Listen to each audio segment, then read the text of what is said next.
April 1 విడుదల comedy ఫిలిమ్స్లో పెద్ద hit sir. కానీ ఇందులో కూడా ఎన్నో స్పెషాలిటీస్ ఉన్నాయని విన్నాను. ఏంటి ఆ స్పెషాలిటీస్?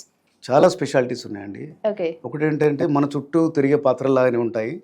అండ్ ఇన్ని ఏళ్ళు వచ్చిన ఈ సినిమా వచ్చి 1991లో వచ్చింది. ఆ పాత్రల పేర్లు ఇప్పటికీ ప్రేక్షకులకు గుర్తుంటాయి.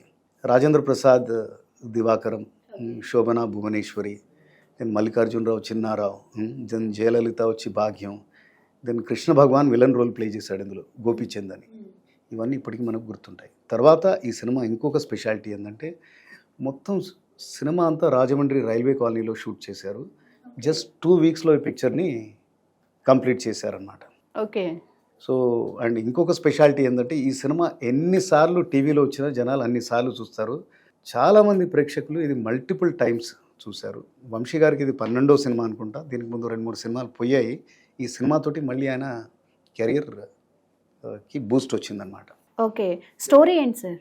స్టోరీ అంటే ఇది హరిశ్చంద్రుడు అబద్ధం ఆడితే అని ఒక కథ మీద బేస్డ్ ఇది. దివాకరం, అది మన రాజేంద్ర ప్రసాద్, పొద్దున్న లేస్తే అన్ని అబద్ధాలే ఆడుతూ ఉంటాడు. ఒక వీడియో లైబ్రరీ నడుపుతూ ఉంటాడు అనమాట. సో రైల్వే కాలనీలో అందరినీ అబద్ధాలతోటి సతాయిస్తూ ఉంటాడు. హీరోయిన్ తోటి ప్రేమలో పడతాడు. అయితే భువనేశ్వరి అంటుంది, ఇంక ఆయన బాధ భరించలేక, ఒక 1 నెల రోజుల పాటు నువ్వు అబద్ధాలు మానేస్తే నేను పెళ్లి చేసుకుంటా అంటుంది. ఓకే. సో ఇంత అబద్ధాల కోరు ఎట్లా ట్రై చేస్తాడు, మాట్లాడకుండా ఎలా ఉంటాడు, ఎలాంటి సిచ్యువేషన్స్ క్రియేట్ అవుతాయి, లాస్ట్కి అది ఒక టెరిఫిక్ క్లైమాక్స్, టెర్రరైజింగ్గా కూడా ఉంటుంది. అట్లాంటి సిచ్యువేషన్లోకి ఎట్లా వెళ్తారు అనేది పిక్చర్ అన్నమాట. కానీ అడుగు అడుగున కామెడీ ఉంటుంది.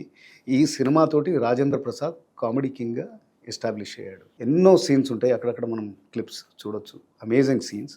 అండ్ వంశీ ఇళయరాజా కాంబినేషన్లో ఇది మ్యూజికల్ హిట్ కూడా అయిందనమాట. పాటలు ఇప్పుడు కూడా హమ్ చేసుకుంటూ ఉంటాం మనం. చుక్కలు తెమ్మన్నా తీసుకురానా, దెన్ నిజమంటే నిప్పేనంట,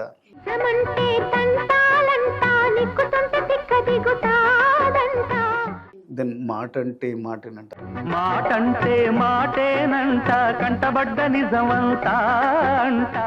ఇవన్నీ సాంగ్స్ కూడా చాలా హిట్ అయ్యాయి. M V Raghu photography was also fabulous. ఇప్పటికి ఇంకోసారి చూసేయచ్చు మనం. ఎస్.